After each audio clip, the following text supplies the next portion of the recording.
여러분 안녕하십니까? 부동산 경매 권리 분석 7강을 시작하겠습니다. 지난 시간에 주택 임차인의 그 대항력에 대해서 이야기를 했고, 이 시간에는 구체적으로 주택 임차권과 권리 분석에 대한 내용을 정리해 보겠습니다. 자, 주택이 경매 시장에 나왔습니다. 그런데 그 주택에 임차인이 현재 거주하고 있다. 그 임차인이 가진 임차권이 대항력을 갖췄느냐, 즉 대항력이라고 할 때는 일단 대항 요건으로서 임차인이 주택에 임대를 받아 거주하고 있고 그 임차주택 소재지에 주민등록을 하고 있어야 되죠. 그래서 이제 이것을 갖춘 임차인은 이것을 갖춘 다음날 0시부터 대항력을 갖게 됩니다. 이런 대항력 있는 임차인이 있는 주택을 양수하게 되면은 새로이 소유권을 양수한 사람은 임대인이 가지는 권리와 의무를 승계한다, 이렇게 되는 거죠. 자, X주택이 있습니다. 이 X주택의 등기 기록과 이 X주택에 대한 임대차 관계를 살펴보면은 2015년 10월 5일에 소유권 보존 등기가 됐습니다. 이 등기 기록에 갑구가 있습니다. 이 갑구는 소유권에 관한 모든 사항이 기재되는 곳입니다. 이 갑구에 소유권 보존이란 명칭에 등기가 있을 때 이 부동산에 대해서 제일 처음으로 한 소유권 등기 명칭을 소유권 보존 등기라고 하고, 그 등기상 기록은 소유권 보존으로 되어 있지요. 그 다음에 이제 임대차 관계를 보니까 이 소유권 보존 등기 이후에 B가 임대차 계약을 체결하고 그 날짜에 전입신고도 했고, 즉 주민등록을 한 거죠. 그리고 이제 이사도 했습니다. 그러니까 이때 A와 B 사이에서 임대차가 성립한 겁니다. 그런데 그 이후에 2021년 2월 10일에 C가 소유권 이전 등기를 했습니다. 그러면은 앞에 소유권 보존 등기한 A로부터 C에게로 소유권이 이전됐다는 이야기죠. 그래서 C는 소유권을 취득한 겁니다. 그럼 기존에 있던 임차인 B는 새로운 소유자 C에게 임차권을 주장 행사할 수 있는가? 우리가 앞에서 정리했듯이 당연히 주택임대차보호법상의 대항요건을 갖추고 대항력이 있기 때문에 여기서 C에게 임차권을 주장 행사할 수 있다, 이렇게 되죠. 할 수 있다.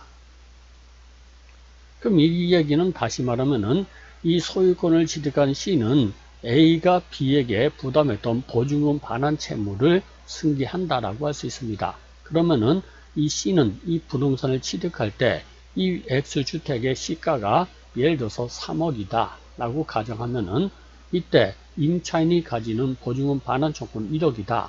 그럼 이때 C는 얼마에 취득을 해야 된다? 이 자신이 1억을 물어줘야 될 것이니까 1억을 뺀 바로 2억까지 2억 이하로 취득을 해야지 되는 거죠.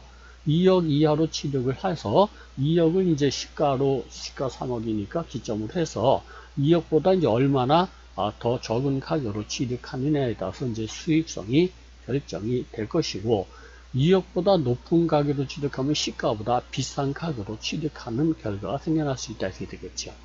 자, 다음 사례를 좀 보겠습니다. X주택이 있고, 이 2005년에 A가 소유권 보존 등기를 했습니다. 그리고 이제 B가 A와 임대차 계약을 체결했네요. 그래서 이 2019년 9월 15일에 전입신고와 이사까지 했습니다. 이 전입신고 및 이사를 했다는 얘기는 대항요건을 갖추어서 대항력을 가지고 있다, 이런 얘기죠. 그래서 이제 임차인 B는 대항력이 있는 임차인이 됩니다. 그런데 2020년 6월 15일에 C가 저당권 설정 등기를 했습니다. 그러니까 여기서 이제 이 저당권은 이 소유권에 관한 사항은 등기부 이제 갑구에 기재되지만 소유권이 아닌 이런 권리는 등기부 을구에 이것이 기재됩니다. 이제 저당권 설정, 근저당권 설정 이런 명칭으로 등기가 되고, 거기 이제 저당권자의 명칭과 이름과 주소 그리고 그 채권의 등이 이제 기재가 되지요. 그리고 이제 이 저당권은 경매권이 있습니다. 그래서 저당권자 C가 1월 10일에 경매 신청을 했습니다. 이 경매 기에서 D가 경락에 기해서 소유권을 취득하고 소유권 이전 등기를 한 거죠. 그럼 여기서 기존에 이제 임차인이 있고, 임차인은 대항력을 가진 임차인이었고, 이때 이 D는 이 경매로부터 소유권을 취득했다.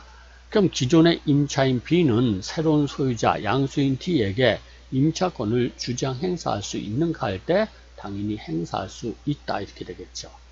즉 대항력을 갖춘 임차주택을 양수한 D는 A가 가지던 임대인의 지위도 승계한 것입니까?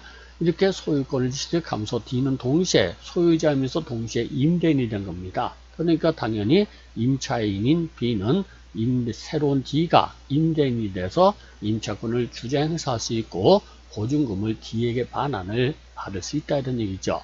그럼 D는 당연히 소유권을 취득할 때 이 B에게 반환해줄 보증금 X를 뺀 X 범위 내에서 이 부동산 경매 가격으로 취득을 해야지 되는 거죠. 자, 다음 사례를 봅니다. X주택이 있습니다. 그런데 A가 이제 소유권 보존 등기 했고요. 그리고 B가 저당권 설정 등기를 했습니다. 이후에 C가 임대차 계약을 체결하고 대항요건, 전입신고 및 이사, 대항요건을 갖췄습니다. 그리고 이 저당권자 B가 경매를 신청했고 이 경매로부터 D가 경락을 받아서 소유권 이전 등기를 하게 됐습니다.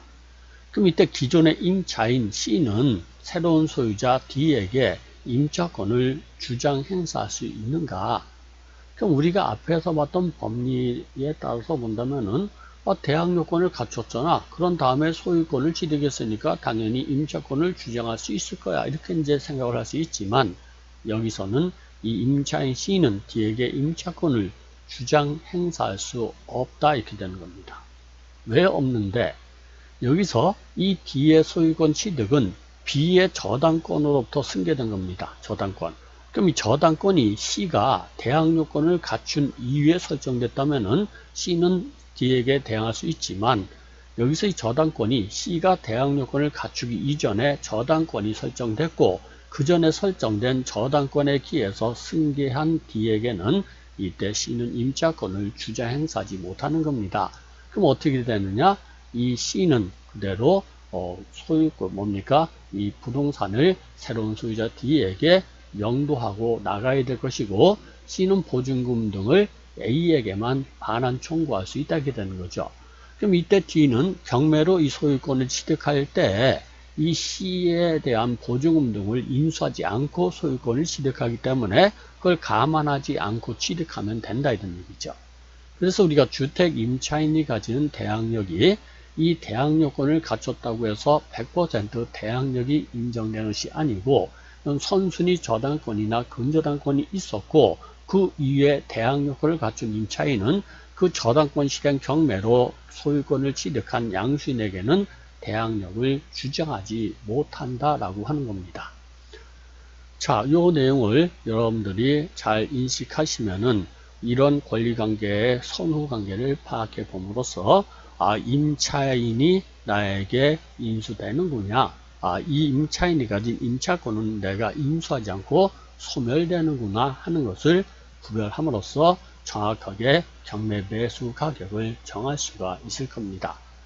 자, 이상으로서 이 부동산 경매 권리 분석 7강을 마치겠습니다.